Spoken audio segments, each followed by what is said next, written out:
My name is Mark. Who are you? Welcome back to the channel, guys. That was stupid. I'm sorry, but listen. We've been doing a little series here of cars under 3K. We did front wheel drive and we did rear wheel drive. Now it's time for the legendary all wheel drive. Most people in the world are surrounded by snow, and snow sucks, yes, but we have to get through it. And how do we do that? All wheel drive cars, baby. So today we're going over 10 all-wheel drive cars that you can find for under $3,000 that are still a little bit of fun and you can still mod. Guys, really quick, keep in mind that every car under $3,000 is going to be a beater. They're not going to be nice cars. So don't comment down below and be like, I can't find one under $3,000. You can, they're just going to be high mileage kind of pieces of junk. Anyway, number 10 is the Honda CR-V, which stands for Crab Rangoon Viciously. And it comes with a 2.4 liter inline 4 making 160 horsepower, which, to be honest, that surprised the crap out of me. I was not expecting this little Honda CR-V to make 160 horsepower. By the way, this is the first generation CR-V. Newer generations are way more expensive. But honestly, these cars are kind of weird. I personally would never own one since they just don't do it for me. But there is a surprisingly massive cult following for these, and people love to slam, like, just drop them to the ground. If you do that, I'm just going to be honest with you guys, do not expect people who aren't car people to like it.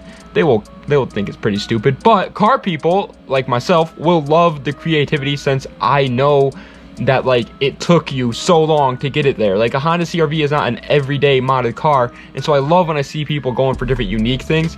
It just makes me smile. Number 9 is the Infiniti G35X, which is a sedan, by the way. It does not come in the coupe. Anyway, it came with a 3.5 liter V6 that made 287 horsepower. And yes, that is a high number for this list. And yes, it does have a VQ35 engine in it. So you may be asking yourself, yo, where is Mark? Who is this guy? Where's Mark Roden? This can't be him. He put a VQ not in the top 3. Impossible. Well, don't worry, I'm still here. It really is me. But actually, the other cars on this list, all-wheel drive system, is just so much better that Infiniti's, I just had to put it this low. Listen, I love Infiniti. Don't get me wrong. Infiniti and Nissan are my two favorite brands in the world. They're my favorite. I love them. But they didn't really dabble in all-wheel drive back then. And so their all-wheel drive system was just kind of something to make the market happy. They weren't great at it, and it wasn't a sport all-wheel drive system. It was just there to give you a daily driver.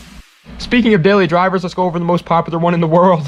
Number 8 is the first generation Subaru Forester, which comes with a 2.5 liter flat 4, making 165 horsepower. And yes, it is the naturally aspirated version of the WRX engine, which personally I think is pretty cool, but a lot of people don't like it, since really the whole reason why the WRX is such a beast is because of the turbo. The reason why I said this is like one of the most daily drivers in the world is because literally like every high schooler I knew started with a Forester. Everybody's all like, oh, Civics and Camrys. Yeah, they're really popular too, but the Forester is just like so surprising. Like, it just comes out of left field. On top of all that, like, another reason why like the engine is just not that great is because adding power and boost in one of the engines is always so sketchy. They have a tendency to just fail. But if you do like blowing cars up and looking like a soccer mom while you do it, then this is a great car. Number 7 is the BMW 328xi E90. Only the E90. You will not find an E92, and you will not find an E93 or E91. Anyway, it comes with a 3 liter inline 6 that makes 230 horsepower, and that's actually not that bad. I like it. Respectable. The one thing I do have to say about the 328i's, though, is that they were made to be a commuter car. Listen, I know somebody with 328i in the comments is going to get a little bit angry, but the 328i and the 335i are not the same car. And that's the reason the 328i can be found under 3K. They're not super quick. They're pretty much just meant to be a daily driver. They do look pretty cool just because they are a BMW, and BMWs always look cool. But if you ever wanted to fake flex like you have a 335i and get all the girls, since honestly, let's face it, most of the girls nowadays will just see a BMW badge and start throwing surprise birthday parties for you, then this is a great choice because it does still look like the 335i and the M3 even, if you want to go that far. Number 6 is a Jeep Cherokee 2004 model year. I don't know what like the chassis code is by this, so someone please tell me in the comments actually, because I know they go like ZJ, XJ. I don't know which one it is though. Anyway, it comes with a 4.7 liter V8 making a freaking whopping 265 horsepower. And honestly guys, bear with me here because my knowledge on Jeeps is like Patrick Star. In my opinion though, this is one of my least favorite looking Jeeps. All right, I said it I don't like the looks of them. I think they just look a little boring. There's no character to them. Apparently, though, the performance is pretty good. People say that the performance in one of these is one of the best that you can get for the price. I mean, it makes sense. 265 horsepower in a car that doesn't weigh as much as you would think is pretty decent. But I always talk about horsepower, understandable, but this car was not meant to be a race car. It was meant for the guy who likes to go off-roading, hiking up the Himalayas, going to the Grand Canyon, going down to Atlantis to see the fish people down there. It's meant for those kinds of guys. Number 5 is the Audi S4 B5, and it came with a 2.7 liter twin turbocharged V6, and it made 250 horsepower. And not only was it all-wheel drive, but it was Audi's Quattro all-wheel drive. That's not even like, that's next level all-wheel drive right there. You can be the rally driver that you always wanted to be in one of these bad Miller Jammers. You can put Colin McRae to shame in your Audi S4. Not really. Don't try that with a stock S4.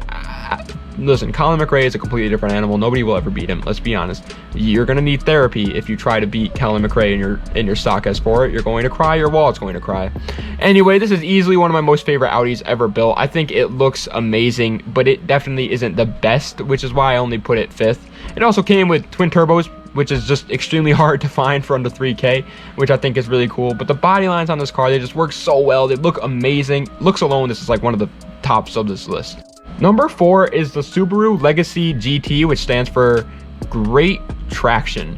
And it came with a 2-liter twin turbocharged flat 4, making 265 horsepower. And guys, listen, that seems ridiculous to me, but that's what all the websites are saying. To be honest, I thought this car came with the same engine that was in the Bugeye WRX, but I guess I was wrong. Let me know in the comments down below if you know more about these Legacy GTs, because literally I thought it came with the same WRX engine, but it comes with a 2-liter twin turbo flat 4. Blew my mind.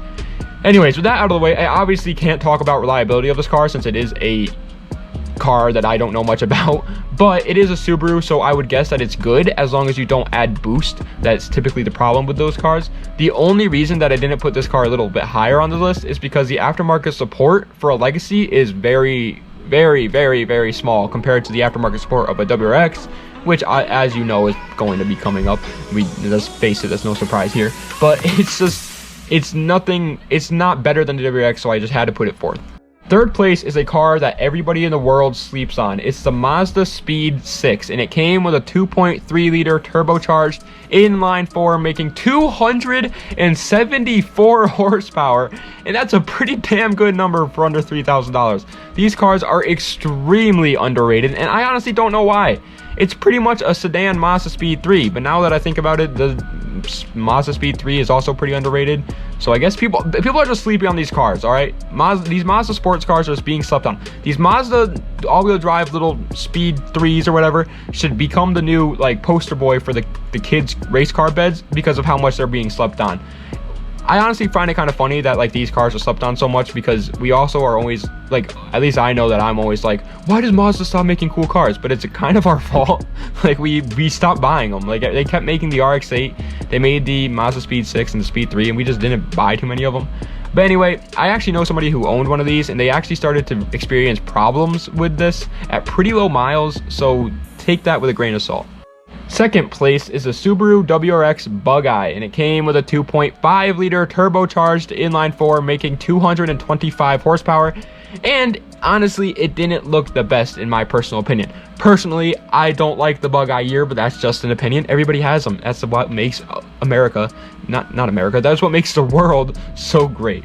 I know you guys are probably flabbergasted that I didn't put this as number 1 since it is a WRX, and they are the gods at all-wheel drive. But I think you guys will agree with me that the number 1 spot does deserve it. This car, though, it checks all the boxes. It has plenty of space. It's lots of fun. I have a friend who has a Bugeye WRX, which is pretty much the same car, just with a facelift.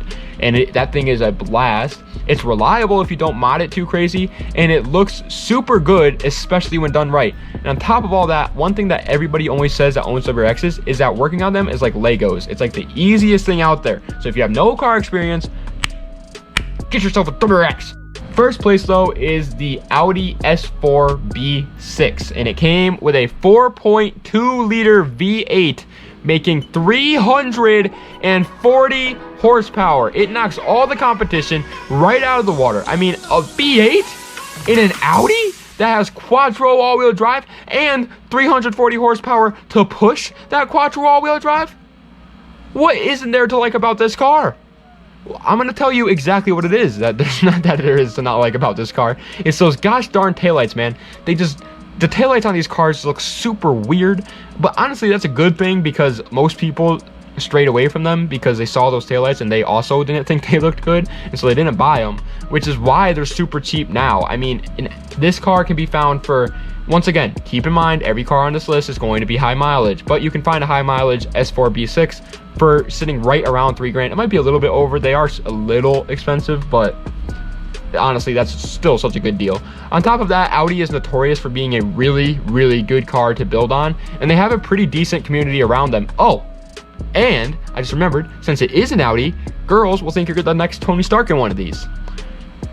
Mark Roden does not approve of this message. Cars do not win girls, ladies and gentlemen. Just gentlemen, actually, I don't know why I said. Actually, yeah, ladies and gentlemen, that works too. Cars don't win girls, all right? Personality does. If you don't have a good personality, you can have a Lambo and it won't matter, all right? You won't get a girl. I'm sorry to hit you guys with that bombshell at the end, but don't worry. I also don't have a girlfriend, so we're in the same boat. Anyway, guys, I hope you enjoyed, and if you did, be sure to like, comment, and oh, that looks like I'm a gang member. Well, like, comment, and subscribe for more just like this one. We're going to be doing like coupes and sedans and wagons and trucks and jeeps and pickup trucks and jeeps and trucks that pick up things and stuff like that next. So get ready for that. I'm super excited to be doing those. Also, we're obviously not staying away from the good, the bad, and the uglies, and we've done a couple more things to my 350Z that still have to be uploaded, so those will be coming pretty soon too. Anyway, guys, I hope you guys enjoyed, and if you do, I already said that part, but if you did, be sure to like, comment, and subscribe, and das vidania, and have a nice day.